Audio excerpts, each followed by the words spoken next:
Calcul trigonométrique, factorisation ou encore nombre relatif. Si tous ces mots vous rappellent de mauvais souvenirs, eh bien c'est le moment de regarder cette émission. 10 minutes pour vous convaincre que les maths, eh bien c'est passionnant. Un moyen de comprendre le monde et c'est le défi de notre invité. Bonsoir Mickaël Launay. Bonsoir.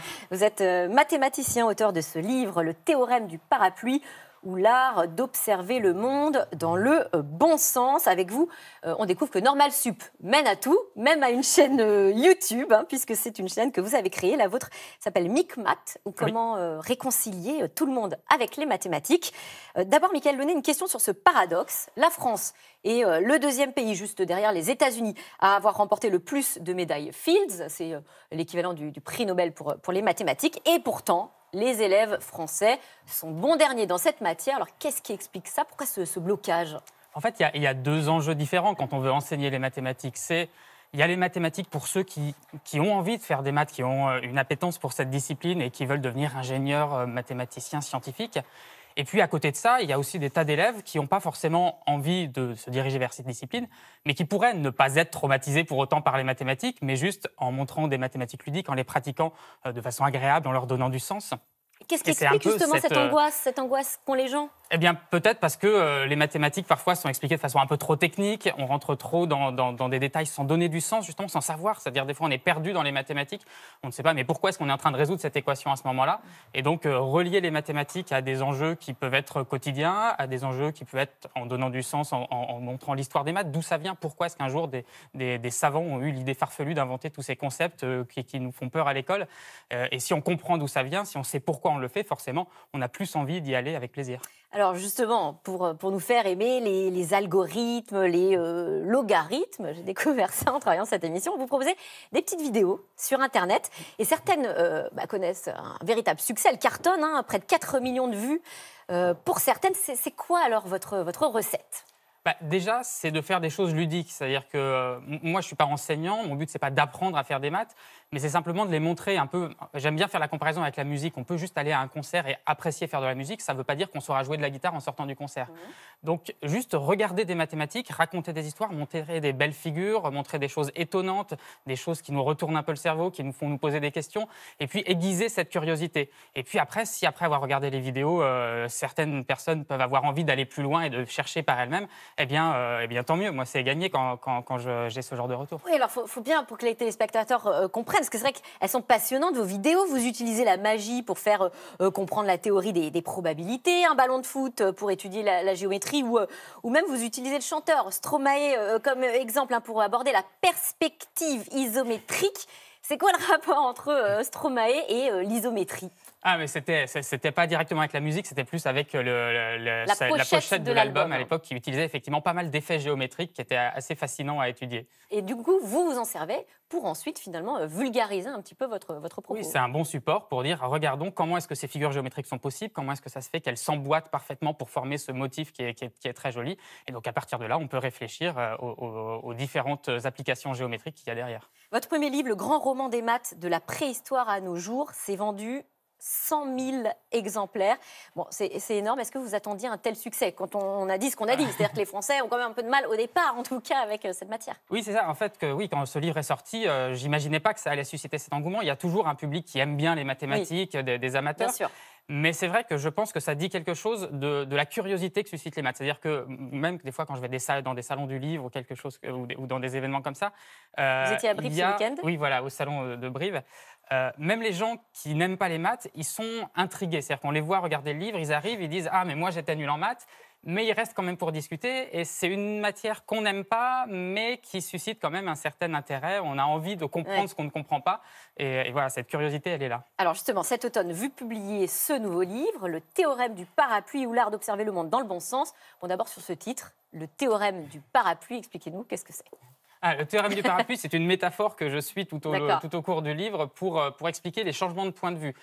C'est un livre sur les moments en science où parfois on se retrouve face à un problème qui semble très complexe. On pense qu'on ne va jamais réussir à comprendre comment fonctionne en astronomie le cours des planètes ou en géographie les altitudes. Et puis d'un seul coup, il y a une idée de génie qui arrive dans l'histoire des sciences, un savant qui va dire « Ah, tiens, c'est étrange, mais si on regarde ce problème plutôt de cette façon-là, d'un seul coup, tout s'éclaire. » Et parfois, ça dure des siècles sans comprendre. Et puis finalement, c'était tout simple à comprendre, à condition juste d'aborder les choses de la bonne façon. Et donc, c'est un peu le fil rouge de ce livre. Oui, c'est ça. Parfois, notre intuition est fausse et pourtant, il suffit d'un petit déclic pour tout comprendre. Alors, vous donnez des exemples. J'en ai sélectionné un, celui du mont Everest. Vous dites, eh bien non, c'est peut-être pas la montagne la plus haute du monde. Alors, comment ça, c'est pas la montagne la plus haute du monde? On apprend tous ça quand on est à l'école, Ouais. que l'Everest, c'est la plus haute montagne du monde. Mais en fait, il faut bien prendre conscience que derrière ça, il y a une définition. Qu'est-ce que ça veut dire l'altitude? Qu'est-ce que ça veut dire la plus haute du monde? Et on se réfère toujours au niveau de la mer. Mais en réalité, si on prend une autre définition, par exemple, si on regarde la distance au centre de la Terre, eh bien, ce n'est pas l'Everest qui est le point, le sommet de l'Everest, qui est le point le plus loin du centre de la Terre. C'est un volcan qui s'appelle le Chimborazo, qui se trouve en Amérique du Sud. Et comme la Terre n'est pas tout à fait ronde, qu'elle est un peu bombée à l'équateur et que ce volcan se trouve au niveau de l'équateur, eh bien, c'est le point le plus éloigné du centre de la Terre. Et donc, ça met les choses en perspective. C'est-à-dire que ce genre d'énoncé, dire quelle est la plus haute montagne du monde, on a l'impression que la question est bien posée, qu'il y a une réponse claire. Et en fait, eh bien, ça dépend des définitions et donc ça nous remet en question. Et puis ce genre de petites remises en question, quand on commence à tirer le fil, eh bien, finalement, ça peut nous amener assez loin et à comprendre des choses assez profondes sur notre univers. Alors, vous nous aidez justement à entrer dans le cerveau d'un mathématicien comme vous et on se rend compte que le meilleur terrain de jeu, c'est le supermarché. Alors là, on découvre aussi des choses un peu inattendues, dites-nous. C'est ça, des fois, il suffit de partir de choses qui sont totalement quotidiennes et puis des fois, on a des petits détails sous les yeux et puis on ne les voit pas. Et alors, vous pouvez faire l'expérience la prochaine fois que vous irez au supermarché, vous regardez juste les prix et le premier chiffre de chaque prix. Eh bien, il y a environ 30% des prix dont le premier chiffre est un 1, qui commence par un 1, des 13 euros ou des 1,80 €. Et puis après, il n'y en a que 25% qui commencent par un 2, puis un peu moins par un 3, etc. Il y en a très peu qui commencent par un 8 ou par un 9. Alors on peut se demander comment ça se fait, d'où ce déséquilibre. Et il y a un mathématicien américain qui s'appelle Frank Benford qui s'est rendu compte qu'en fait, cette loi, elle est très générale dans la nature, on la retrouve partout. Si on regarde les longueurs des fleuves mesurés en kilomètres du monde, il y en a beaucoup plus qui commencent par un 1 que par un 2, que par un 3, etc. Et aussi dans l'univers, les planètes du système solaire, si on les mesure, il y a 4 planètes sur 8 dont le diamètre commence par un 1. Et donc ça, c'est quelque chose d'assez intriguant. On se dit, mais c'est bizarre, pourquoi est-ce qu'il y a ce biais? Pourquoi est-ce qu'il y a une préférence entre certains nombres? Et puis, en réfléchissant et puis en remettant certaines choses en question, un peu comme l'altitude de l'Everest ou du Chimborazo, eh bien, on se rend compte que c'est nous qui comprenons mal. C'est-à-dire, ce n'est pas la nature qui est déséquilibrée, c'est notre façon de compter qui est un peu biaisée. Et donc, en remettant en question cette façon de compter, on arrive à comprendre. Malgré vos efforts, est-ce qu'il y a des thématiques qui sont, pour le coup, inaccessibles au grand public, que vous ne pouvez pas développer dans votre livre ou dans les petites vidéos? Oui, c'est d'ailleurs que les mathématiques, c'est tellement vaste aujourd'hui. Et puis, il y a des sujets qui sont plus ou moins abstraits. Et puis, en fait, je ne pense pas qu'il y ait de thématiques qu'on ne puisse pas commencer à aborder. Mais par contre, effectivement, dans chaque thématique, que ce soit en théorie des probabilités, en algèbre, etc., ou dans n'importe quel domaine, eh bien, si on veut pousser aux limites de la recherche actuelle, forcément, ça prend du temps. Donc, ça peut susciter l'envie d'en savoir plus chez certains lecteurs, mais effectivement, on ne peut pas tout aborder rapidement en vulgarisation. On comprend bien la curiosité, l'intérêt d'aller plus loin, mais à part le plaisir donc, de faire bien fonctionner notre cerveau, à quoi ça sert de comprendre, je ne sais pas, là, je lisais un paragraphe sur la relativité restreinte, c'est page 225 dans votre livre, est-ce que ça sert vraiment à quelque chose?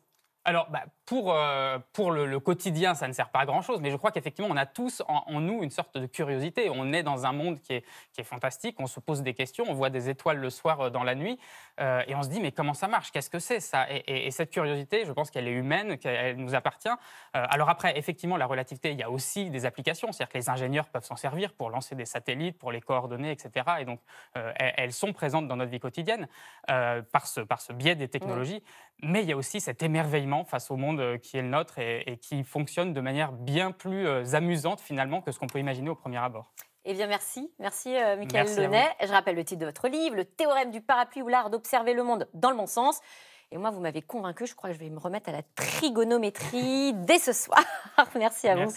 Tout de suite, c'est dans l'air avec Caroline Roux qui revient sur l'Europe de la défense. Après les propos controversés d'Emmanuel Macron sur l'OTAN, ces enjeux sont à son agenda. Le président français s'entretient ce soir avec Antonio Guterres, le secrétaire général des Nations Unies, juste avant le deuxième forum de la paix à Paris qui ouvre ce jour. Alors, qui sont les alliés de la France aujourd'hui? L'OTAN est-elle encore pertinente? Où en est cette fameuse Europe de la défense? C'est dans l'air, est intitulé ce soir « Défense, pourquoi Macron enterre l'OTAN ?» Bonne émission à vous et à demain.